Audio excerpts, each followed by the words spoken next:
அருட்பெருஞ்சோதி அருட்பெருஞ்சோதி தனிப்பெரும் கருணை அருட்பெருஞ்சோதி. எல்லா உயிர்களும் இன்புற்று வாழ்க, வள்ளல் மலரடி வாழ்க வாழ்க, கொல்லா விரதம் குவள எல்லாம் ஓங்குக, நல்லோர் நினைத்த நலம் பெறுக, நன்றி நினைத்த எல்லோரும் வாழ்க இசைந்து. உலக மக்களே, அறிவார்ந்த அன்பர்களே, ஆண்மநேய ஒருமைப்பாட்டுடைய அன்பர்களே, அருட்பெருஞ்சோதி ஆண்டவருடைய திருவிளையாடலை பார்த்து கொண்டிருக்கிறோம். அருட்பெருஞ்சோதி ஆண்டவருடைய திருவிளையாடல் கலியுகத்தினுடைய கடைசி திருவிளையாடல். கிரேத யுகம், திரேத யுகம், துவார யுகம், கலியுகம், இந்த 4 யுகங்களிலுமே அருட்பெருஞ்சோதி ஆண்டவருடைய திருவிளையாடல் நூற்றுக்கணக்கிலே ஆயிரக்கணக்கிலே நடந்து கொண்டிருந்தது. கலியுகத்தினுடைய கடைசி திருவிளையாடல் 1823ஆம் ஆண்டு தொடங்கி 1874, அதாவது 30/1/1874 இரவு 12 வரையிலும் அருட்பெருஞ்சோதி ஆண்டவருடைய திருவிளையாடல் நடந்து கொண்டிருக்கிறது. அருட்பெருஞ்சோதி ஆண்டவருடைய திருவிளையாடல் இந்த பிரபஞ்சம் தோன்றிய காலத்திலிருந்தே அருட்பெருஞ்சோதி ஆண்டவர் என்ற ஒரு இறைவன் இருந்ததை யாருமே கூறவில்லை. சிவபெருமான் என்றும், ஈஸ்வரன் என்றும், ருத்திரன் என்றும், நடராஜன் என்றும், வைஷ்ணவ சமயத்தை சேர்ந்தவர்கள் திருமால் என்றும், கௌபால சமயத்தை சேர்ந்தவர்கள் முருகன் என்றும், கானாபத்திய சமயத்தை சேர்ந்தவர்கள் விநாயகன் என்றும், சௌரம் சமயத்தை சேர்ந்தவர்கள் சூரியன் என்றும், ஏனென்றால் வேதங்கள் எல்லாம் சூரியனை தான் வணங்கி கொண்டிருந்தன. இப்படி சமயங்கள் எல்லாம் உருவாகி சாகதம் அம்மனுடைய சைவ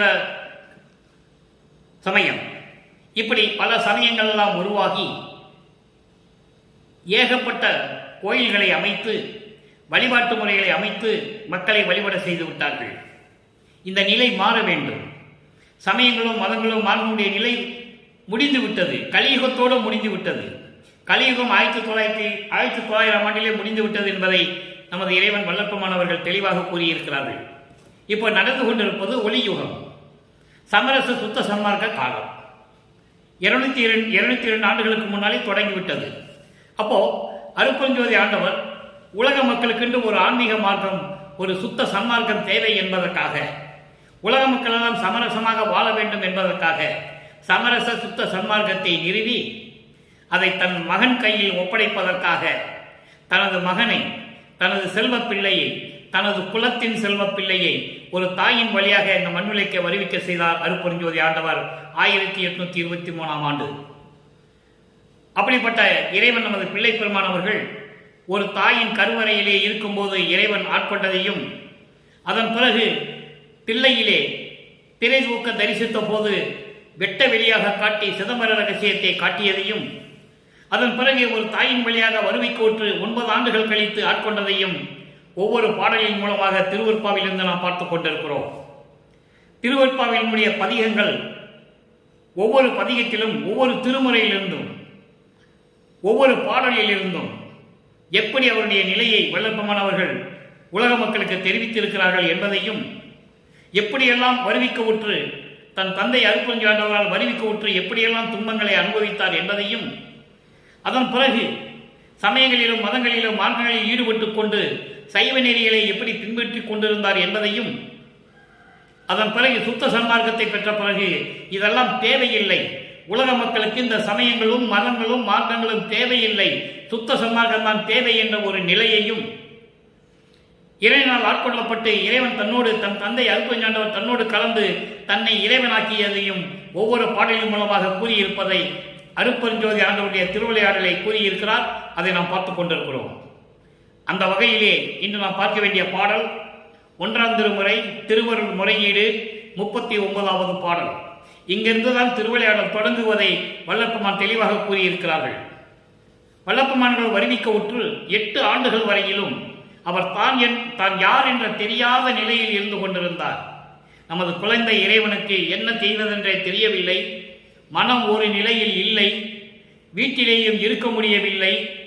தனியான ஒரு இடத்தை தேர்வு செய்து கொண்டு அமர்ந்து கொண்டிருக்கிறார்கள். மகனுடைய நிலையை பார்த்து அருட்பெருஞ்சோதி ஆண்டவர் 9வது ஆண்டிலே தன் மகனை ஆட்கொள்ளுகிறார்.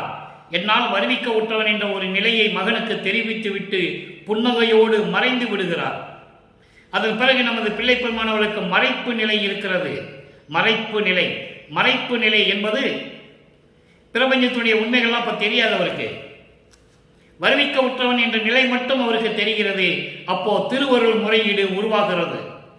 ஒன்றாம் திருமறை உருவாகிறது 9வது ஆண்டிலிருந்து, வருவிக்கப்பட்ட 9வது ஆண்டிலிருந்து 12 ஆண்டுகளுக்குள் இந்த 3 ஆண்டுகள் வரையிலும் என்ன நடந்தது உலக மக்களுக்கு தெரிவிக்க வேண்டும். அதை தெரிவிக்கிறார். அதனுடைய விளக்கத்தை நாம் பார்த்து கொண்டிருக்கிறோம். திருவருள் முறையீடு 39வது பாடல். இதுவரை 38 பதிவுகளை நாம் இங்கே பதிவு செய்திருக்கிறோம். இது 30வது பதிவு. ஒவ்வொரு பதிவையும் நீங்கள் கண்டிப்பாக பார்க்க வேண்டும். காரணம், இப்படிப்பட்ட ஒரு இறைவன் இந்த பிரபஞ்சத்தில் இருந்ததையே இந்த உலக மக்களுக்கு யாரும் தெரிவிக்கவில்லை. அதனால்தான் இந்த வள்ளலார் ஊழியர் இறைவனுடைய அறிவுரையின்படி அவர் கொடுத்த விளக்கத்தின்படி தயவு கருணையும் காட்டி உலக மக்களுக்கு தெரிவிக்க சொன்னார்கள். நான் தெரிவித்துக் கொண்டிருக்கிறேன். இதுதான் சத்தியம். இப்ப பாருங்க, பாடலை பாருங்க. ஆதிக்க மாயை மனத்தேன், ஆதிக்க மாயை மனத்தேன், கவலை அடுத்து அடுத்து வாதிக்க நொந்து வருந்துகின்றேன். நின் வழக்கம் எண்ணி சோதிக்க என்னை தொடங்கேன் அருள தொடங்கு கண்டாய், போதிக்க வல்ல நற்சை உமையோடு என்னுள் புக்கவனே. பாடல். இந்த பாடலுடைய விளக்கம் பாருங்க. இந்த பாடல் திருவருள் முறையீடு, தந்தையிடம் முறையீடு செய்கிறார். வருவிக்க உற்றவன் என்ற நிலையை தெரிவித்து விட்டு நீ மறைந்து விட்டாய், என்னுடைய நிலை எப்படி இருக்கிறது என்பதை இங்கே தெரிவிக்கிறார். நல்ல கவனிங்க, இவர் எப்படியெல்லாம் துன்பப்படுகிறார். அற்புதமான ஒரு இடம் திருவருட்பா. இறைவனுடைய திருவிளையாடலை கூடக்கூடிய ஒரு அற்புதமான பொக்கிஷம், அருள் அமுதம். திருவருட்பா அப்படிப்பட்ட ஒரு நிலையில் இருக்கிறது. மற்ற புராணங்களையோ காவியங்களே போல அல்ல. போற்றி போற்றி என்று பாடியிருப்பார்கள், அவ்வளவுதான். இறைவனுடைய அருளை பெற்று பாடியிருப்பார்கள். ஆனால் அவங்களுடைய நிலையை, இறைவனுடைய நிலையை யார் இந்த பிரபஞ்சத்தில் கூறியதே இல்லை. வல்லப்பெருமான் கூறுகிறார். நல்லா பாருங்க. ஆதிக்க மாயை மனத்தேன், மாயை என்னை ஆதிக்கம் செய்து கொண்டு, மாயைகளும் மயக்கங்களும் இந்த உலகியல் வாழ்க்கையிலே நீ என்னை வருவிக்க செய்தாயே, இதெல்லாம் சூழ்ந்து கொண்டு என்னை எப்படியெல்லாம் துன்பப்படுத்துகிறது.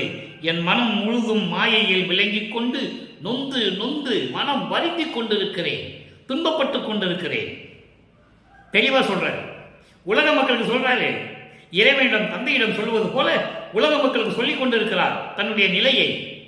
உலக மக்களே, மாயைகளும் மயக்கங்களும் என்னை ஆட்கொண்டு என்னை துன்பளித்துக் கொண்டிருக்கிறது. என் தந்தையிடம் கூறிக்கொண்டிருந்தேன், என் மனம் வருந்தி கொண்டிருந்தேன் என்று சொல்லுகிறார். அப்படிப்பட்ட நிலையில் இருந்து கொண்டிருக்கும் போது என்னை சோதிக்க உனது திருவிளையாடலை தொடங்க வேண்டாம், என்னிடம் உன்னுடைய திருவிளையாடலை தொடங்க வேண்டாம். ஏன் இந்த வார்த்தையை இங்க சொல்றாருன்னா, பின்னால ஒரு பாடலை நம்ம பார்க்க போறோம்.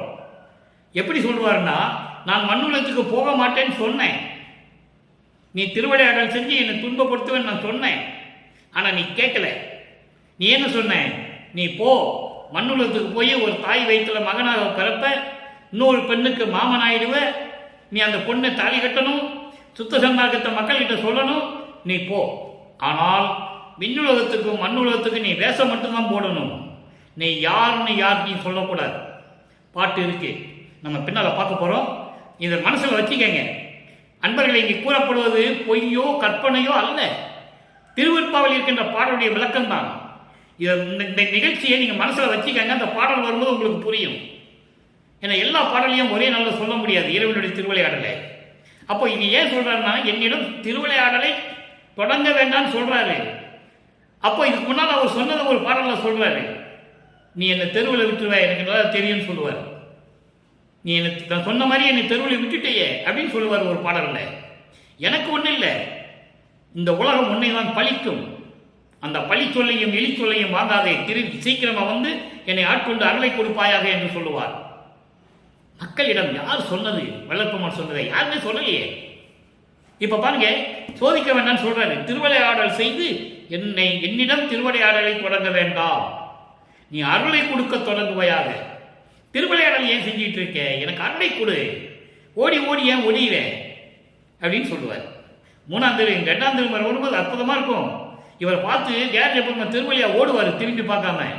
இவர் தெருவில் நின்றுட்டு இருப்பாரு. திருவிழா வீதி வரும், தியாகராஜ பெருமானை கொண்டு வராங்க சப்பரத்தில். உலக மக்களுக்கு ஒரு உருவத்தை கொண்டு வர மாதிரி தானே தெரியும். இவர் பார்க்கிறாரு, அவர் இங்க உட்கார்ந்து இருக்கிறாரு. இவர் பார்த்த உடனே சப்பரத்திலிருந்து கீழே இறங்கி திரும்பி பார்க்காம தெருவழியா ஓடுறாரு. பாட்டில் சொல்றாரு 10 பாட்டு இருக்கு, 10 பாட்டு இருக்கு, யாரும் மறுக்க முடியாது. அப்படிப்பட்ட ஒரு நிலையில் இருக்கின்றவர் வளர்ப்புமான். அப்போ நீ என்கிட்ட திருவிளையாடலை தொடங்காத, அருளை கொடுக்க நீ ஏற்பாடு பண்ணு, தொடங்கு, அருளை கொடுப்பாயாக. உன்னுடைய போதனையை கேட்கக்கூடிய நல்ல மகன் நான், நற்செய் என்று சொல்லுகிறார். ஏன்னா வருவிக்க விட்டது தெரிஞ்சிருச்சு, இறைவனால் வருவிக்க விட்டது தெரிஞ்சிருச்சு, அவனுடைய மகன் தெரிஞ்சிருச்சு. அதனால சொல்றாரு, நீ என்ன சொல்றியோ உன் போதனையை நான் கேட்கிறேன். நல்ல மகன் நான், என்னை ஏன் தெருவில் விட்டு துன்பப்படுத்திக் கொண்டிருக்கிறாய் உமையாளோடு? அப்போ சிவபெருமான் நான் சொல்லணும், தியாகராஜ பெருமான் நான் சொல்லணும், உமையாளுன்னு தான் சொல்லணும். ஏன்னா அது காலத்தின் கட்டாயம். இவர் சமயங்களையும் மதங்களையும் மார்க்கங்களையும் சார்ந்து இருக்க வேண்டும். தந்தை இருக்க வைக்கிறார், அதான் திருவிளையாடல். கடைசியில் இது பொய்ன்னு சொல்லணும். சுத்த சன்மார்க்கத்தை வாங்கின பிறகு இதெல்லாம் பொய்ன்னு சொல்லணும் உலக மக்கள்கிட்ட. சொல்றாரு எங்கே ஞான சரியில்லை, அங்கே வரும்போது நம்ம விளக்கமாக பார்க்கலாம். இந்த நிகழ்ச்சியை மட்டும் மனசில் வச்சுக்கங்க, பொய்ன்னு சொல்லணும். அப்போ அதெல்லாம் இருக்கணும். அந்த காலகட்டத்தில் வல்லப்பமான் இருந்து கொண்டு சொல்லுகிறார், உமையாளோடு என் உள்ளத்தில் வகுந்து என் உள்ளத்தில் புகுந்து இருக்கக்கூடிய இறைவனே. ஏன் இன்னும் இல்லை, இன்னும் இல்லை, வரப்போலாம். உமையாளோடு என் உள்ளத்தில் வரப்போகின்ற இறைவனே அப்படின்னு தெளிவாக அந்த பாடல சொல்றேன். இது திருவருள் முறையீடு. இப்போ அவருக்கு திருவொற்றியூருக்கெல்லாம் போகல. 13ஆவது ஆண்டு தொடங்குகிறது, திருவொற்றியூருக்கு போறாரு. அங்கே 2ஆம் திருமுறை உருவாகிறது. அப்போ அங்கே உருவாகும் போது நமச்சிவாய சங்கீர்த்தன லகரி என்ற பதிகத்திலே 8வது பாடல். இங்கே நமச்சிவாயத்தை நான் மறவேனே அப்படின்னு சொல்லுவார். ஏற்கனவே நம்ம பதிகள் பார்த்தோம். சண்முக சிவா, சிவசிவாவோம், சங்கர, இப்படியெல்லாம் சொல்லும் மனமே உள்ளத்திடம் சொல்லுவது போல சொல்லுவதை நாம் பார்த்தோம். இப்போ இவரே சொல்லுவார், நமச்சிவாயத்தை நான் மறவேனே. அப்போ நிலைகள் மாறுகிறது. முதல்ல உள்ளத்திடம் சொல்லுவது போல சொல்லி பாடல்கள் இருக்கும். இப்போ இவரே சொல்லுகிறார். அப்போ நிலைகள் மாறுகிறது. எது நீங்க மனசுல நல்ல கவனமா வச்சுக்கணும். அப்போ அந்த பாடம் எப்படி பாருங்க, உடை உடித்திட இடை மறந்தாலும், உலகளோர் பசிக்கு உணமறந்தாலும், படையெடுத்தார் படை மறந்தாலும், பறவை தான் அழைப்பது மறந்தாலும், புடை அடுத்தவர் தம்மை மறந்தாலும், பொன் வைத்தவர் அப்புதையலை மறந்தாலும், நடை அடுத்தவர் வழி மறந்தாலும், நமச்சிவாயத்தை நான் மறவேனே. இதெல்லாம் உலக மக்களுக்கு சொல்லணும். ஏன்னா வல்லப்பமான் நிலையை சொல்லும்போது இதெல்லாம் சொல்லிதான் ஆகணும், மறைக்கக்கூடாது எதையுமே. அவரே சொல்லுகிறார். அப்போ எனக்கு அற்ப அறிவா இருந்தது, நான் இருந்துட்டேன்னு சொல்றேன். எனக்கு அறிவில்லை. அப்போ அது ஏன் சொன்னாரு? மறைப்பு நிலை இருந்தது. மறைப்பு நிலை இருந்தது என்பதை தான் அற்ப அறிவில் இருந்தேன் என்று சொல்லுகிறார். நீங்க நல்லா புரிஞ்சுக்கணும். இந்த விளக்கங்கள்லாம் நிறைய விளக்கங்கள் இருக்கு. பொதுப்படையா பேசக்கூடாது. வல்லப்பமானத்தை பேசும்போது இப்படி பேசணும். அப்போ நமச்சிவாயத்தை நான் மறவேன்னு சொல்றாரு. எப்படி? இடுப்புல ஆடையை உடுத்துவதற்கு இடுப்பு மறந்தாலும், உலகில் இருக்கின்றவர்கள் பசிக்கு உணவை மறந்தாலும், படையெடுத்தவர்கள் சண்டை போரிட படையெடுத்தவர்கள் படையை மறந்தாலும், பறவை பறப்பதை மறந்தாலும், புடை அடுத்தவர் தன்னை மறந்தாலும், சுற்றங்களை மறந்தாலும், பொன் வைத்தவன் புதையலை மறந்தாலும், பொண்ணை புதைச்சி வைக்கிறாங்கல்ல, அப்ப அதை மறந்துடுவாங்க. அதை பல நூற்றாண்டுகள் எடுத்து தோண்டும் போது அது கிடைக்கும். அதை தான் சொல்றாரு, பொன் வைத்தவர் புதையலை மறந்தாலும், நடை அடுத்தவர் வழி மறந்தாலும், பயணம் செய்கின்றவர்கள் போகின்ற அந்த வழியை மறந்தாலும், நமச்சிவாயத்தை நான் மறவேனே. தெளிவா சொல்லிட்டார். இப்ப நமச்சிவாயத்தை நான் மறவேன்னு சொன்னவர் சுத்த சன்மார்க்கம் சொல்வாரு, இதெல்லாம் தேவையில்லை. இது ஏற்கனவே யுகங்கள்ல பல யுகங்களிலே சமயங்களும் மதங்களும் வேதங்கள் சொன்னது, அது தேவையில்லை. இறைவனுக்கு ஒரே பெயர் தான், அவர் தான் அருட்பெருஞ்சோதி. தெளிவா சொல்லுவாரு. அதை நம்ம பார்க்க போறோம். இப்போ 1ஆம் திருமுறை முடிஞ்சிருச்சு. 2ஆம் திருமுறையில ஒரு பதியத்தில் நமச்சிவாயத்தை நான் மறவேனேன்னு சொல்றாரு. காரணம், சமயங்களும் மதங்களும் மார்க்கங்களும் சூழ்ந்திருந்த காலகட்டங்களில் நமது பிள்ளை பெருமானவர்களும் அந்த நிலையில் இருந்து கொண்டிருக்கிறார் என்பதை இங்கே நான் பதிவு செய்ய கடமைப்பட்டிருக்கிறேன். உண்மைதான், அவர் இருந்தது உண்மைதான். திருநூறு பூசுனது உண்மைதான். உத்திராட்ச கோட்டை போட்டிருந்தது உண்மைதான். கடுக்காம் போட்டிருந்தது உண்மைதான். நமச்சிவாயன் சொன்னது உண்மைதான். இந்த உண்மை அதுக்கப்புறம் பொய்ன்னு வரும். நல்லா கவனிக்கணும் நீங்க. இவரே சொல்லுவார். அதை நம்ம பார்க்க போறோம். இப்போ 3ஆம் திருமுறை இரங்கல் மாலை. இரங்கல் மாலை என்பது நிலைகள் மாறுகிறது, ஆண்டுகள் ஓடிவிட்டன. இப்போ அவர் 3வது எட்டில் இருந்து கொண்டிருக்கிறார். மூவட்ட 24 வருவிக்க உற்று 24வது ஆண்டிலே இரங்கல் மாலை உருவாகிறது. மொத்தம் 31 பாடல்கள். இதுவரையும் நம்ம 28 பாடலை பார்த்துட்டோம். இந்த பாடல் எப்படின்னா, ஒரு பெண் ஒரு ஆணை காதலிக்கிறாள். திரும்பவும் அந்த ஆண் இந்த பெண்ணை பார்க்க வரவில்லை. அதாவது காதலியை காதலன் பார்க்க வரவில்லை. காதலி தோழியிடம் போய் சொல்லுகிறாள், தோழியே, என்னுடைய காதலன் இப்படிப்பட்டவன், இப்படி பண்ணுவான் எனக்கு தெரியாது, திரும்பி வந்து என்னிடம் வந்து சேரவில்லை என்று சொல்லி தோழியிடம் உலகியலிலே சொல்லுவார்கள். ஆக தன்னை காதலியாகவும் இறைவனை காதலனாகவும், ஒரு சில இடங்களில் தன்னை தலைவியாகவும் இறைவனை தலைவனாகவும், ஒரு சில இடங்களில் தன்னை மனைவியாகவும் இறைவனை காதலனாகவும் வர்ணனை செய்து தோழியிடம் சொல்லுவது போல உலக மக்களுக்கு தெரிவிக்கிறார் அவருடைய நிலையை. அது நீங்க நல்லா புரிஞ்சுக்கணும். அவருடைய நிலையை சொல்றாரு, நான் இப்படிலாம் இருந்தேன்னு சொல்றேன். இரங்கல் மாலை 29வது பாடல் நல்லா கவனிங்க. அற்புதமான பாடல் அன்பர்களே. இப்படிப்பட்ட ஒரு இறைவனுடைய திருவிளையாடலை, தன் மகனை தெருவிலை விட்டு விட்டு திருவிளையாடல் செய்து கொண்டிருக்கின்ற இறைவனுடைய நிலையை யாருமே சொல்லவில்லையே. திருவிற்பாவில் இருக்கின்றதை இப்ப பாருங்க. வாடாது வாடாது இரும் தேன்மலை பொழியும் மலர் காவனம் சூழ் ஒற்றியனார். எங்க இறைவன் இருக்கான்னு சொல்றாரு, திருவொற்றியூர் இருக்கான்னு சொல்றாரு, சுத்த சமாஜத்தை வாங்கினு சொல்றாரு. அதெல்லாம் கிடையாது. அருப்பஞ்சோதி ஆண்டவர் இங்க இருக்காரு, வடலூர்ல சத்தியஞான சபையில் இருக்குன்னு சொல்லுவாரு. அந்த நிலையை நீங்க புரிஞ்சுக்கணும், மனசுல வச்சுக்கங்க. பின்னால வரும்போது உங்களுக்கு புரியும். இப்போ 3வது திருமுறையில் இருக்கிறார். மூவட்ட 24 வருவிக்க உற்று 24 வருஷத்துல இது நடக்குது. வாடாது இரும் தேன்மலை பொழியும் மலர்காவனம் சூழ் ஒற்றியனார் ஏடார் அணி பூமாலை எனக்கு இட்டார். நான் ஏற்கனவே சொல்லியிருக்கேன், மாலை இட்டார் என்பது ஆட்கொண்டது. இட்டார், அவருக்கு நானும் மாலையிட்டேன். தேடாது இருந்தேன் அல்லடி, நான் தேடி அருகில் சேர்ந்ததும் என்னை கூடாது இருந்தார். எவ்வளவு விளக்கம் பாருங்க. என்னை கூடாது இருந்தார், என்னடி என் குறையை எவருக்கு கூறுவேனே. தோழியிடம் சொல்லுவது போல உலக மக்களுக்கு சொல்லுகிறார். நல்ல கவனிங்க. உலக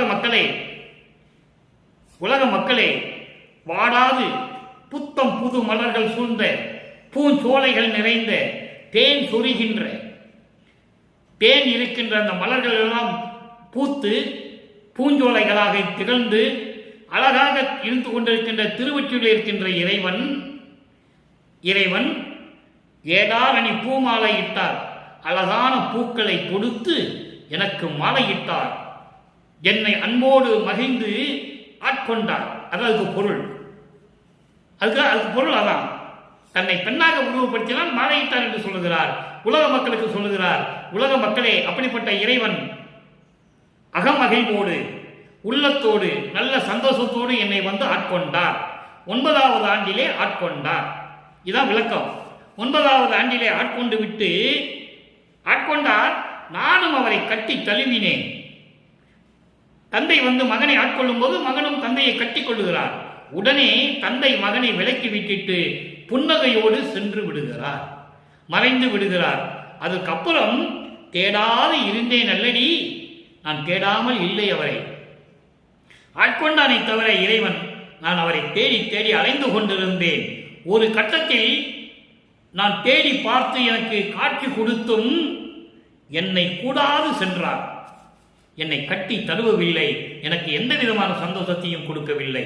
அதான் சொல்றாரே, இந்த பின்னால போகும்போது அந்த பாடலை பார்ப்போம். திருவழியா ஓடுறது சொல்லுவாரு. இப்போ ஒரு குறிப்பா சொல்றாரு, தேடி பார்த்தேன், திடீர்னு எனக்கு கிடைச்சாரு, ஆனா திரும்பியும் என்கிட்ட வந்து சேராம போயிட்டாருன்னு சொல்லுவாரு. அப்படின்னு என்ன அர்த்தம்னா, நான் பார்த்தேன், நான் பார்த்ததும் திருவிழா வீதியில் நம்ம பார்க்க போறோம் அந்த விளக்கத்தை. திருவிழா வீதி வரும்போது நான் பார்த்தேன், என்னை பார்த்ததும் திரும்பி பார்க்காமல் ஓடுகிறார் என்று சொல்லுவார். அதுக்கு இந்த பாடல் என்ன சொல்றாரு, நான் தேடி பார்த்தேன், நான் பார்த்து எனக்கு காட்சி கொடுத்தும் என்கிட்ட அவர் வரல, அப்படியே போயிட்டார். இந்த குறையை நான் யாரிடம் சொல்லுவேன்?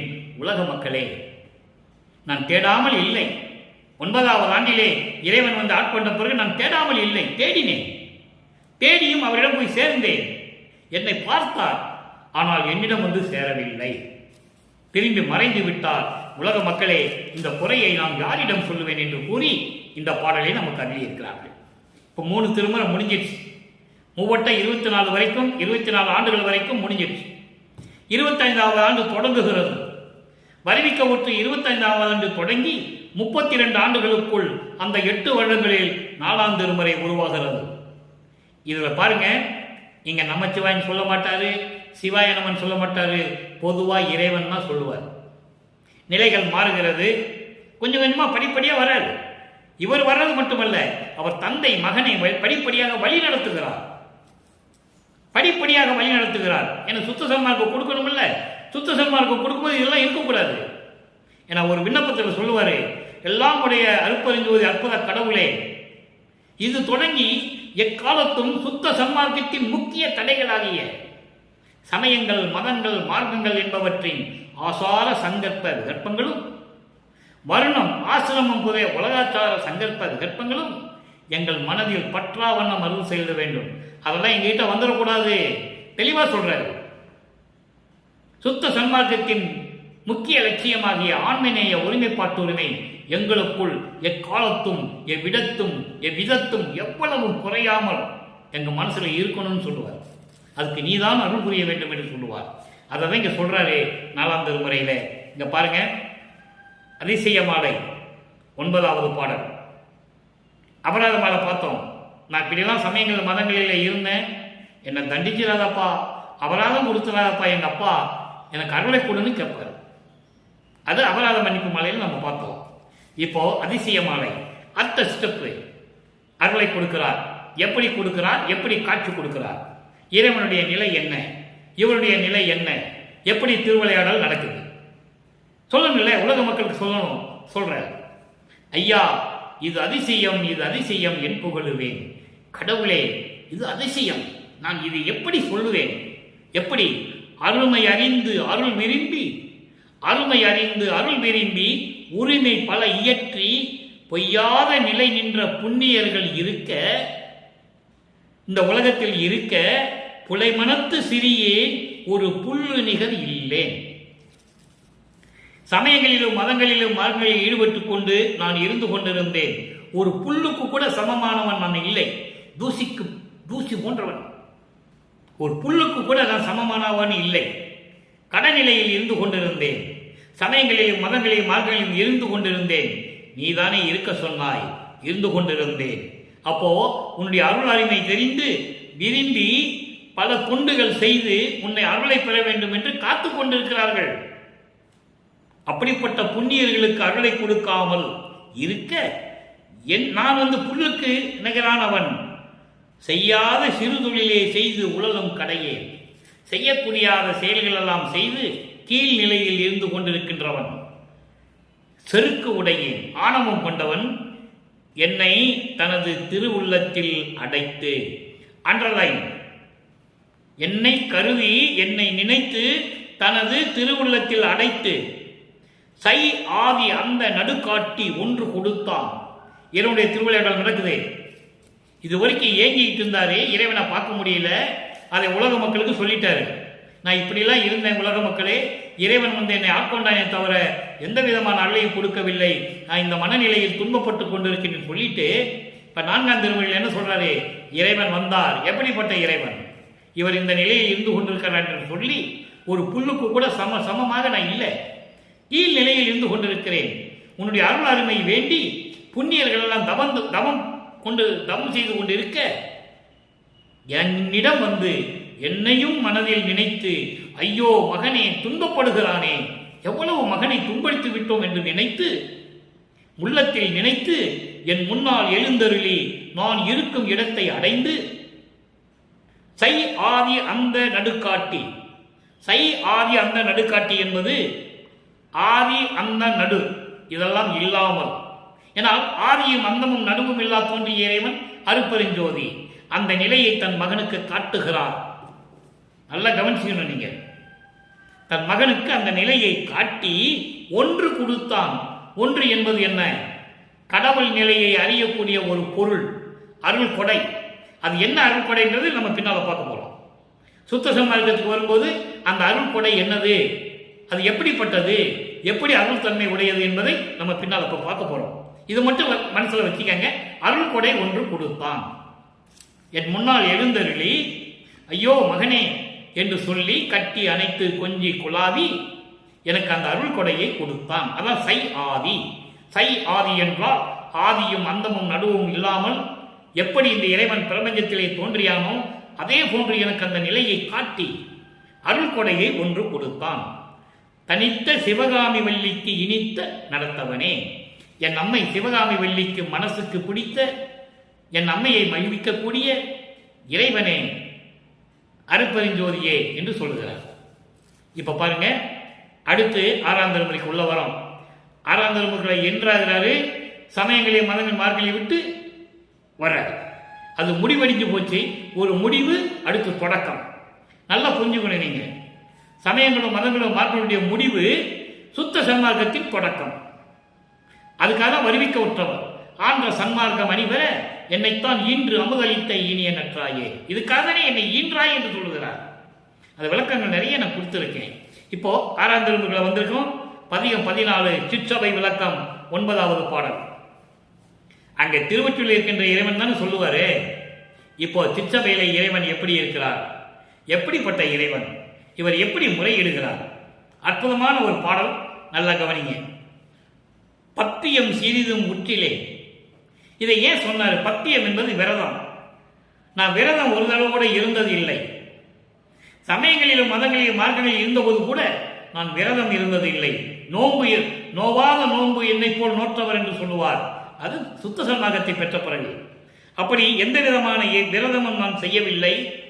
உன்பால் பக்தி ஒன்றினேன். உன் மேல எனக்கு பற்றே கிடையாது. பக்தியும் இல்லாமல் தான் இருந்தேன். ஏனென்றால் என் மனநிலை ஒரு நிலையில் இல்லை. நான் என்ன செய்வது? முன்னால் வருவிக்க விட்டேன், அறிவித்து விட்டாய், என்னை ஆட்கொண்டாய், புன்னகையோடு மறைந்து விட்டாய். உன் மேல எனக்கு பக்தியே இல்லை. கோபம் தான் இருந்தது, வெறுப்பு இருந்தது, கோபம் இருந்தது. அது உண்மை. அப்படிப்பட்ட நிலையில் நான் பக்தி இல்லாமல் இருந்தேன். பரமா, இறைவனே, அருட்பெருஞ்சோதியே. பரமனன் என்ன? முதல் கடவுள் பரமன். நின் கருணை மத்திய பெற வந்து நிற்கின்றேன். நின் கருணை வரம் வேண்டி உன் முன்னால் வந்து நிற்கின்றேன். சமயங்களிலும் மதங்களிலும் மார்களில் இருக்க சொன்னாய், இருந்தேன். வா மகனே என்று சொன்னாய். பத்திமாலையில சொல்லுவார். அதை நம்ம பார்த்துட்டோம், விளக்கத்தை தெளிவா இருக்கும். அப்போ நீ வர சொன்னாய், நான் வந்து விட்டேன். நானும் உன்னிடம் திருவில் கேட்டேன், வேண்டாம் மகனே இனிமேல் என்று எனக்கு சொல்லிவிட்டாய். அப்போ சுத்த சன்மார்க்கத்தை கொடுப்பாய் என்று எனக்கு அப்ப தெரியாது. இப்ப வந்து உன் முன்னால நிற்கிறேன். உன்னால வருவிக்க விட்டு 32 ஆண்டுகள் துன்பப்பட்டு 13வது ஆண்டிலிருந்து 32 ஆண்டுகள் வரைக்கும் 20 ஆண்டுகள் ஏறத்தாழ 20 ஆண்டுகள் நான் துன்பப்பட்டு விட்டு இப்பொழுதுதான் உன் முன்னால் வந்து நின்று கொண்டிருக்கிறேன். எப்படி? உன்னிடம் வரம் வேண்டுவதற்காக. கருணை வேண்டும், தயவு வேண்டும், உன்னுடைய அருளை வேண்டும். அதனால் உன் முன்னால் வந்து நின்று கொண்டிருக்கிறேன். வள்ளலே, உன்றன் மனக்குறிப்பு அறியே. உன் மனசுல என்னை பத்தி என்ன நினைச்சிருக்கேன்னு எனக்கு இன்னும் தெரியல. எட்டி அஞ்சலை என் அருளாயேல் ஏழை என் உயிர் இழப்பன் உன் ஆணை சத்தியம் புகழ்ந்தேன் வடலரசே. சத்திய சபை தனி பெரும்பதியே. பாடலுடைய விளக்கம் பாருங்க. நான் எதுவும் விரதம் இருக்கல, உன் மேல எனக்கு பக்தியும் கிடையாது. இப்போ உன்னுடைய கருணை வேண்டி, எல்லா வரமும் வேண்டி உன் முன்னால் வந்து நிற்கிறேன். வர சொல்லிட்ட வந்துட்டேன். இப்போ உன் முன்னால நிற்கிறேன். உன் மனசுல என்னை பத்தி என்ன நினைச்சிருக்குன்னு தெரியல. அருட்பெருஞ்சோதியே, என் தந்தையே, நீ என்னதான் நினைச்சிட்டு இருக்குன்னு இன்னும் எனக்கு தெரியல. அப்புறம் எத்தி அஞ்சலை. எத்தி என்பது சொல்லுவாங்க, உலகியல் சொல்ல, ஏய் போயிடு இல்லைன்னு எத்திடுவேன்னு சொல்லுவாங்க. எல்லா தடைகளையும் நீக்கி சமயங்களையும் மதங்களையும் மார்க்கங்களையும் சார்ந்து கொண்டிருந்த என்னை, இதெல்லாம் வேண்டாம் மகனே, இதெல்லாம் தடைகள், சுத்த சன்மார்க்கத்துக்கு தடைகள் என்று சொல்லி அந்த தடைகளை எல்லாம் நீக்கி, அஞ்சாதே மகனே என்று சொல்லி நீ எனக்கு அருள வேண்டும். அருளாவிட்டால் இந்த ஏழை ஏன் உனது மகன் உயிர் இழப்பன், நான் உயிரோட இருக்க மாட்டேன். இது உன் மீது சத்தியம், சத்தியம் சொல்லுகின்றேன் உண்மையினாலே. வடலரசே, வடலூரில் இருக்கின்ற அருட்பெருஞ்சோதியே, என் தந்தையே, சத்திய ஞான சபையின் தலைவனே, தனு பெரும்பதியே. ஒப்பற்ற கடவுளே, பிரபஞ்சத்தின் ஒப்பற்ற கடவுளே என்று சொல்லி சிற்றபை விளக்கத்தை கொடுத்து விட்டார். அதுக்கப்புறம் பாருங்க, சிற்றபை விளக்கம் முடிஞ்சது. அடுத்த திருவடி முறையீடு. அங்கே 9வது ஆண்டிலே இறைவன் வந்து ஆட்கொண்டு விட்டு சென்ற பிறகு திருவருள் முறையீடு தொடங்கியது. இங்கே திருவடி முறையீடு. அங்கே வர வேண்டும் சொல்றாரு. இங்கே என்ன சொல்றாருன்னு பாருங்க. அறிந்திலையே என் பாடலாம் என்றே அழைத்தனன் அப்பனே. அற்புதமான பாடல். அறிந்திலையே என் பாடு எல்லாம் என்று அழைத்தனன் அப்பனே, என்னை எரிந்திடாது இந்த தருணமே வந்தாய். வந்துட்டாரா? வந்துட்டார்ல. எனக்கு அருளை தரணும்னு கேட்கலாரு. இல்லை, நான் உயிரை விட்டுருவேன், உன் மேல சத்தியம் அப்படின்னு சொல்றாரு. ஐயோ, மகன் இந்த நிலைக்கு போயிட்டானே, இனிமே அவனை கைவிட்டக்கூடாதுன்னு சொல்லி வந்தாய். எடுத்து அனைத்து அஞ்சிடையில் மகனே, பிரிந்திடோம் இனிது சிறிதும் பிரிந்திடோம், உலகில் பெருந்திடல் சித்திகள் எல்லாம் சிறந்திட உனக்கே தந்தனம். எவ்வளவு அர்த்தம் பாருங்க. உனக்கே தந்தனம் என என் சென்னி தொட்டு உரைத்தனை கழித்தே. பாடல் விளக்கம் பாருங்க. நான் படுகின்ற துன்பம் எல்லாம் உனக்கு தெரியாதா? அப்பனே என்று உன்னை அழைத்தேன். என்னை விலக்கி விடாது, துச்சமாக மதிக்காமல் உடனே என்னிடம் வந்து இப்பவே வந்தாய். இதுக்கு மேல என்னங்க விளக்கம் சொல்லணும்? இறைவனுடைய திருவிளையாடலை எப்படி சொல்றாரு பாருங்க. நான் பட்ட பாடலாம் உனக்கு தெரியாதா என்று அப்பனே, எங்க அப்பா அப்படின்னு உன்னை நான் கூப்பிட்டேன். என்னை விலக்கி விடாது, துச்சமாக மதிக்காமல் என்னை மதித்து என்னை விரும்பி என்னிடம் இப்பவே வந்தாய். எடுத்து அணைத்து, பாருங்க என்ன சொல்றாருன்னு, எடுத்து அணைத்து கொஞ்சி குலாவி பயப்படாத மகனே, இனிமேல் நான் உன்னை விட்டு பிரிய மாட்டேன். எவ்வளவு அற்புதம் சொல்றாரு பாருங்க. அதெல்லாம் யார் சொன்னது? உலக மக்கள்கிட்ட யாருமே சொல்லலையே. அப்பனே மகனே என்று கொஞ்சி குலாவி பிரிந்திடும், இனி சிறிதும் பிரிய மாட்டேன்.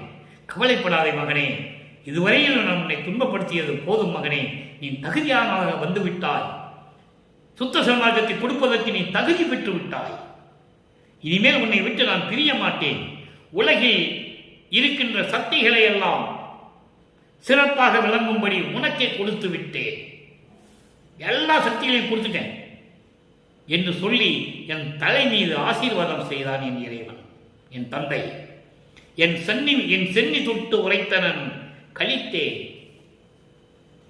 மகனே, சத்தியமாக சொல்லுகிறேன் என்று என் தலைமையிலே கை வைத்து ஆசீர்வாதம் செய்து இந்த உலகம் சிறப்பாக இருக்கும்படி எல்லா சித்திகளும் உனக்கே கொடுத்து விட்டேன், உனக்கே கொடுத்து விட்டேன் என்று சொல்லி என்னிடம் சொன்னாயே மகிழ்வோடு என் தந்தையே என்று சொல்லி இந்த பாடலை நாம் கருதியிருக்கிறார்கள்.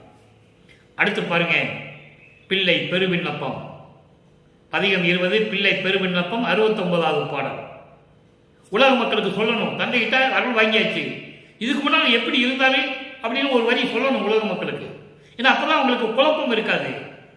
வல்லப்பனுடைய நிலையை உலக மக்களுக்கு ஒவ்வொரு பதியமாக ஒவ்வொரு பாடலின் மூலமாக ஒவ்வொரு திருமுறையிலிருந்து சொல்லிக் கொண்டிருக்கிறார். அதான் திருவருப்பா. இப்ப சொல்றாரு பாருங்க, இவ்வண்ணம் சிறியருக்கு உலகியல் அறிவு இங்கே எய்த நாளது தொடங்கி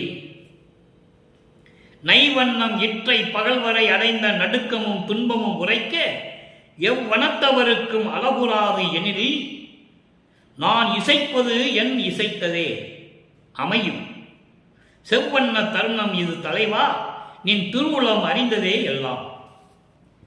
எப்படி சொல்ற பாருங்க, பாடலை நல்லா கவனிங்க. இப்ப விளக்கம் பார்க்க போறோம். அதாவது உன்னால் வருவிக்க உற்று இந்த மகனுக்கு, உன்னால் வருவிக்க உற்ற இந்த மகனுக்கு உலகிலே அறிவு எப்ப கிடைத்தது? அந்த நாளது தொடங்கி 13வது ஆண்டு தொடங்கி அன்றைய நாள் தொடங்கி. அதுக்கு முன்னால் அவருக்கு நிலை தெரியாது. 9வது ஆண்டு ஆட்கொண்ட பிறகு 12 ஆண்டுகளுக்கு அவருக்கு நிலை தெரியாது. 13வது ஆண்டு அறிவு விளங்கிய நாளன்று, இறைவன் இப்படிப்பட்ட இறைவன் என்று அறிவு தொடங்கிய நாளன்று துன்பங்களால் நைவண்ணம், துன்பங்களால் வருத்தப்பட்டு இற்றைய பகல் வரை. இற்றைய பகல் வரை என்பது என்ன? 32வது ஆண்டு பகல் வரை 20 ஆண்டுகள் நான் பட்ட துன்பம், அடைந்த நடுக்கம், துன்பம் சொல்லுவதற்கு யாருக்கும் எந்த வகையிலும் குறையாமல் இருக்கும். யாரும் அனுபவிக்க முடியாத துன்பங்களை நான் அனுபவித்தேன் என்று சொல்லுகிறார். அவ்வளவு துன்பங்களை நான் அனுபவித்துக் கொண்டிருந்தேன். நான் இசைப்பது, நான் சொல்லுவதில் என்ன இருக்கிறது? இதுதானே உண்மை அமையும். இதுதானே உண்மை. இதில் ஒன்றும் தவறு இல்லை. உன்னால் வருவிக்க விட்டு இத்தனை ஆண்டுகள் நான் துன்பப்பட்டு 32 ஆண்டுகள் பகல் வரைக்கும் வருவிக்க விட்டு 32 ஆண்டுகள் பகல் வரைக்கும். ஏன்னா மறுநாள் தான் அவருக்கு சுத்த சன்மார்க்கத்தை கொடுக்கிறார். அதை தான் முதலே சொல்றார். துன்பமும் நடுக்கமும் சொல்ல முடியாது. இந்த உலகத்தில் யாரும் அனுபவிக்க முடியாத துன்பங்களை நான் அனுபவித்திருக்கிறேன். இதில் நான் சொல்லுவதில் என்ன இருக்கிறது? நான் சொல்லுவதுதானே உண்மை, நான் சொல்லுவதுதானே சத்தியம் என்று சொல்லுகிறார். செவ்வண்ண தருணம், இதுவே நல்ல தருணம் என் தலைவா. ஏன்? சுத்த சன்மார்க்கத்தின் தலைவன் யாரு? அருட்பெருஞ்சோதி. சுத்த சன்மார்க்கத்தின் தலைவன் அருட்பெருஞ்சோதி. அருட்பெருஞ்சோதியை கொடுக்கணும். அந்த சுத்த சன்மார்க்கத்தின் தலைவன் அருட்பெருஞ்சோதி. அதான் தலைவன் சொல்ற. நல்ல தருணம் இது. சுத்த சன்மார்க்கத்தின் தலைவா, இது திருவுள்ளம் அறிந்ததே எல்லாம். இது உன்னுடைய திருவுள்ளமுக்கு தெரியுமே. நீ திருவிளையாடலை செய்து கொண்டிருக்கிறாய், எல்லாம் தெரிந்தவன் தானே நீ என்று சொல்லி இந்த விண்ணப்பத்தை வைக்கிறார். அடுத்து பாருங்க, தனித்திரு அலங்கள். தனித்திரு அலங்கள்ல பாருங்க, அற்புதமான பாடல் இது. அம்பலத்தை ஆடுகின்ற ஆரமுதே, அரசே, ஆனந்த மா கடலே, அறிவே, என் அன்பே, உம்பர்கட்கே அன்றி இந்த உலகற்கும் அருள்வான், ஒளிகின்ற ஒளியே, மெய் உணர்ந்தோர்தம் உறவே, எம்பலத்தே ஆகி எனக்கு எழுமையும் நற்றுணையாய் என் உள்ளத்தை விளங்குகின்ற என் இறையே, எனது செம்பலத்தே மலர் விளங்க கண்டுகொண்டேன், எனது சிறுமையெல்லாம் தீர்ந்தே மெய் செல்வம் அடைந்தேனே. உலக மக்களுக்கு சொல்லுகிறார். தனித்திரு அலங்கள்ல 17வது பாடல் சொல்றாரு. பாடலுடைய விளக்கம் பாருங்க.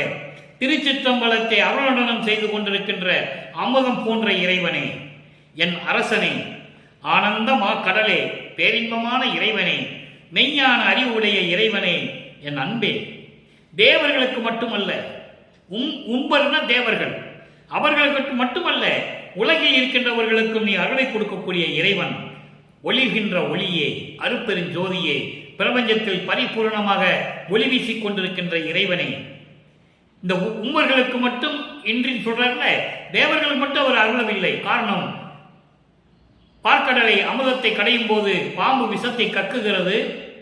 அன்னைக்கு அந்த விஷத்தை அவங்க எல்லாம் சாப்பிட்டு செத்துருப்பாங்க. சொல்றாரு பாட்டுல, செத்துருப்பாங்க. உங்க மனைவிகளெல்லாம் மாங்கல்யத்தை இழந்திருப்பாங்க. அப்படியெல்லாம் தேவர்களை நீ காப்பாற்றினாய் என்று சொல்லுகிறார். அதை இங்க ஒரு வரியில சொல்றாரு. தேவர்களுக்கு மட்டும் நீ அருள் செய்யவில்லை, உன்னை நம்பி சுத்த சன்மார்க்கத்திற்கு வந்த அன்பர்களுக்கும் நீ அருளை கொடுக்கிறாய். மெய் உணர்ந்தோர்தம் உறவே, உண்மையாகவே உணர்ந்தவர்கள், சுத்த சன்மார்க்கத்தை உணர்ந்தவர்கள், அவருடைய உறவு யாரு? அருட்பெருஞ்சோதி. எம்பலத்தே ஆகி எனக்கு எளிமையும் நற்றுணையாய், எல்லா உயிரினும் பரிபூர்ணமாக விளங்கி கொண்டும், அதான் எம்பலத்தை ஆகி என் உயிரினும் மட்டுமல்ல எல்லா உயிரினங்களும் இருந்து கொண்டு அருள் செய்து கொண்டிருக்கின்ற இறைவனே, எனக்கு எளிமையும் நற்றுணையாய். எளிமை என்பது 7 வகையான உயிரினங்களின் பிறப்பு இறப்பு. அதை அகவலிலே சொல்லுவார். உருவன, பரப்பன, உருவன, நடப்பன. 4 சொல்லுவார் அகவல்ல. அப்ப மிச்சம் 3 என்னதுன்னா, தேவர்கள், அசுரர்கள், மனிதர்கள். 4 3 7. ஊர்ந்து செல்லக்கூடிய பிராணி உயிரினங்கள், நடந்து செல்லக்கூடிய உயிரினங்கள், பறந்து செல்லக்கூடிய உயிரினங்கள், உருவனா தாவரங்கள். இந்த 7 வகையான இதர பிறப்புகளின் உயிர்களெல்லாம் நீக்கி எனக்கு உறுதுணையாக இருந்த இறைவனே, நற்றுணையாய் இருந்த இறைவனே, என் உள்ளத்திலே விளங்குகின்ற என் இறையே, என் இறையேன்னு சொல்றாரு. என் கடவுளே, அருட்பெருஞ்சோதியே, என் தந்தையே, நீ செம்பதத்தே மலர் விளங்க கண்டுகொண்டேன், உனது செந்தாமரை திருவடிகளை நான் கண்டுகொண்டேன், அடியை கண்டுகொண்டேன்னு சொல்றார். அடிய முடிய யார் பார்த்தது?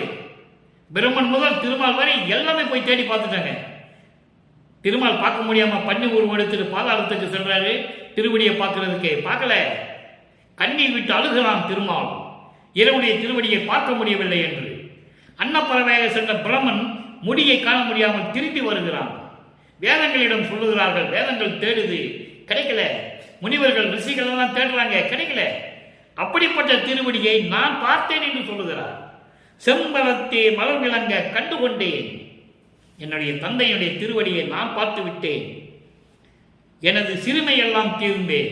சிறுமை என்பது பழைய அந்த சமயங்கள் மதங்கள் மாறனுடைய சங்கற்ப விகற்பங்கள் எல்லாம் தீர்ந்து எல்லாம் நீக்கி மெய் செல்வம் அடைந்தேனே.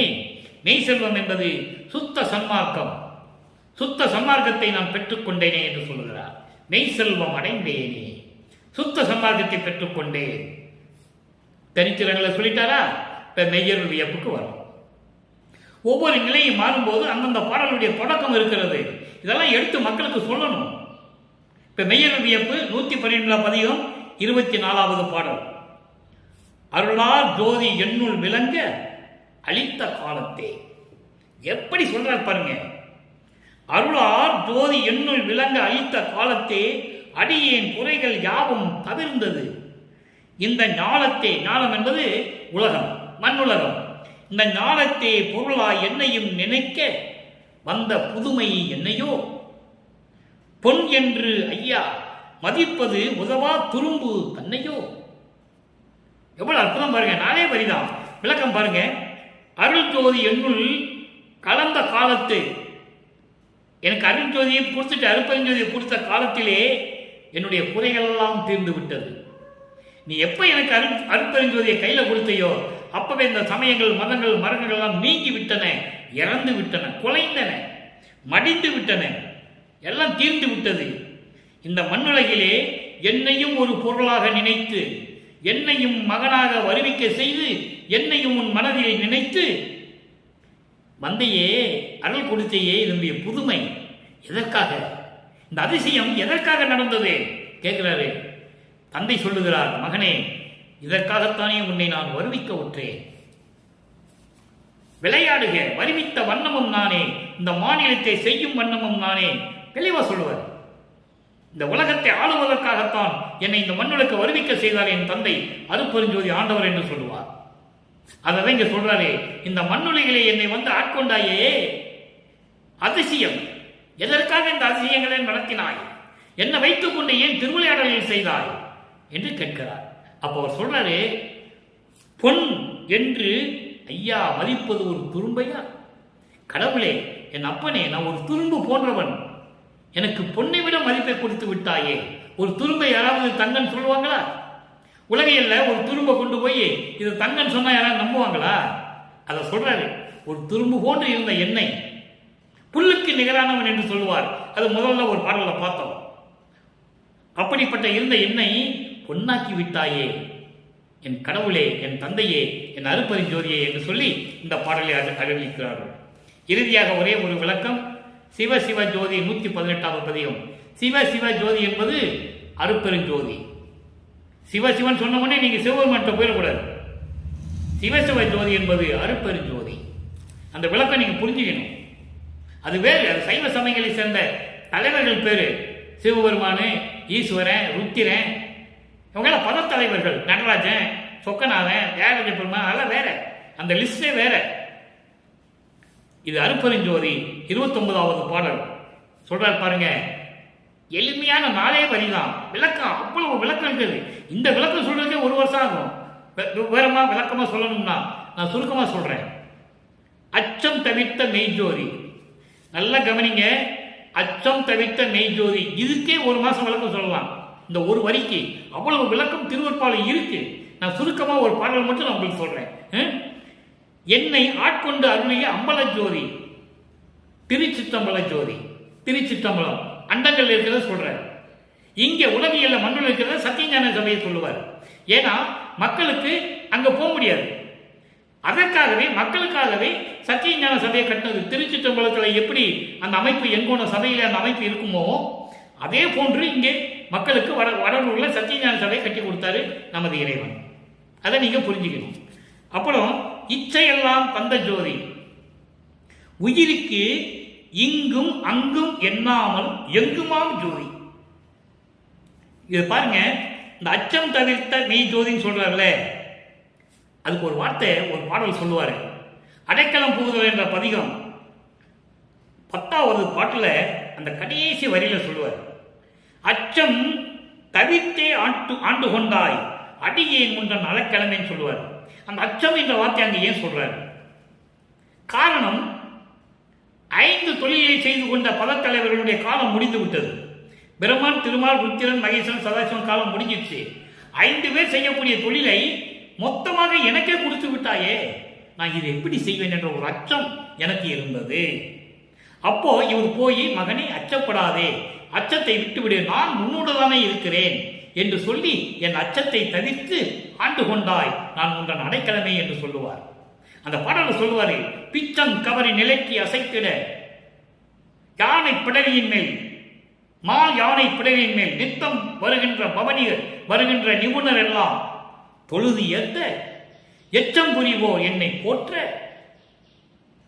எப்படி சொல்லுவாங்க? எச்சம் புரிவோர் என்னை போற்ற, என்னுடைய அச்சத்தை தீர்த்து அச்சம் தீர்ந்தே ஆண்டு கொண்டாய், நான் உன்றன் அடைக்கலமே என்று சொல்லுவார். யானை பிடரின் மேல் நின்று பிரம்மன், திருமால், ருத்திரன் மாணவர்கள் பூரா வந்து வணங்குறாங்க வள்ளல் பெருமானை. மிச்சம் இருக்கின்றவங்க யாரு? தேவர்கள், சிவபுர கத தலைவர்கள், நாகர்கள், இவங்கெல்லாம் தேவகூட்டத்தை சேர்ந்தவர்கள். 18 கூட்டங்கள் இருக்கு. சித்தர், யோகர், முனிவர், போகர், என்னமோ சொல்லுவார், உருகருடன், அப்படிப்பட்டவங்கெல்லாம் வந்து என்னை வாழ்த்துறாங்க, வணங்குறாங்க. இப்படியெல்லாம் எனக்கு செஞ்சதுனால எனக்கு ஒரு பயம் வந்துருச்சு. அப்போ அப்பா சொல்றாரு, பயப்படாதே மகனே, நான் உன்னை ஆட்கொண்டேன் அல்லவா, ஏன் பயப்படுகிறாய் என்று சொல்லும்போது இந்த அச்சம் தவிர்த்ததை சொல்லுகிறார். அச்சம் தவிர்த்த மெய் ஜோதி அருப்பெருஞ்சோதி, என்னை ஆட்கொண்டு அருளிய அருப்பெருஞ்சோதி, திருச்சிற்றம்பல ஜோதி, அது இச்சையெல்லாம் தந்த ஜோதி, நான் என்னென்ன விரும்பினோ அப்படியே எனக்கு குடிச்சிட்டேன்னு சொல்லுவார். எண்ணிய நான் எண்ணியவாறு எனக்கு அருளும் தெய்வம், தெளிவா சொல்லுவார். அல்ஜோதி நிலை என்ற பதியத்தில் சொல்லுவார். அல்ஜோதி நிலை என்ற ஒரு பதியம் இருக்கிறது திருவற்பாவில் 6ஆம் திருமுறையில. அந்த பதியத்தில் 4வது வரி சொல்லுவார், எண்ணிய நான் எண்ணியவாறு எனக்கு அருளும் தெய்வம். அதை இங்க சொல்றாரு, இச்சையெல்லாம் தந்த ஜோதி. அப்படிப்பட்ட இறைவன் அருப்பெருஞ்சோதி உயிர்களுக்கு இங்கு அங்கும் என்று இல்லாமல், இங்க இருக்குது அங்க இருக்குன்னு சொல்லி இல்லாம, இந்த பிரபஞ்சம் முழுவதும் இருக்கின்ற உயிர்களுக்கெல்லாம், உயிரினங்களுக்கெல்லாம் அருளை கொடுக்கக்கூடிய ஜோதி, உயிரினங்களை காக்கக்கூடிய அருப்பெருஞ்சோதி என்று சொல்கிறார். எவ்வளவு அற்புதம் பாருங்க! இப்படிப்பட்ட ஒரு இறைவனை, இப்படிப்பட்ட ஒரு இறைவனுடைய திருவிளையாடலை மகனை வைத்துக் கொண்டு திருவிளையாடல் செய்ததை யாருமே இந்த உலக மக்களுக்கு தெரிவிக்கவில்லை என்பதுதான் வேதனையான விஷயம். தெளிவாக அருட்பாவிலே ஒவ்வொரு பாடலிலும் இருக்கிறது. 51 ஆண்டுகள் திருவிளையாடல் நடந்து கொண்டிருக்கிறது. அதை நாம் சுருக்கமாக சுருக்கி 4 ஆண்டுகளுக்கு சொல்ல வேண்டும். இப்போ 39 பதியம் தான் போயிருக்கு, இன்னும் நாட்கள் இருக்கிறது. ஒவ்வொரு பாடலிலும் அற்புதமாக இருக்கும். எனவே அன்பர்களே, இந்த பதிவை நீங்கள் பார்க்க வேண்டும். அருப்பெருஞ்சோதி ஆண்டவர் யார்? அவருடைய திருவிளையாடல் எப்படியெல்லாம் நடந்தது? தன் மகனை வைத்துக் கொண்டு தன்னிடம் இருந்த செல்வ பிள்ளையை ஒரு தாயின் வழியாக இந்த மண்ணுலைக்க வருவிக்க செய்து இந்த உலக மக்களுக்கு சுத்த சன்மார்க்கத்தை கொடுக்க வேண்டுமே என்ற நோக்கத்தில் உயிர்களை கொல்லக்கூடாது, கருணையோடும் தயவோடு இருக்க வேண்டும் என்ற கொள்கையை உலக மக்களுக்கு சொல்ல வேண்டும். உருவ வழிபாடுகள் எல்லாம் தேவையில்லை, அதெல்லாம் பொய் என்று சொல்ல வேண்டும்.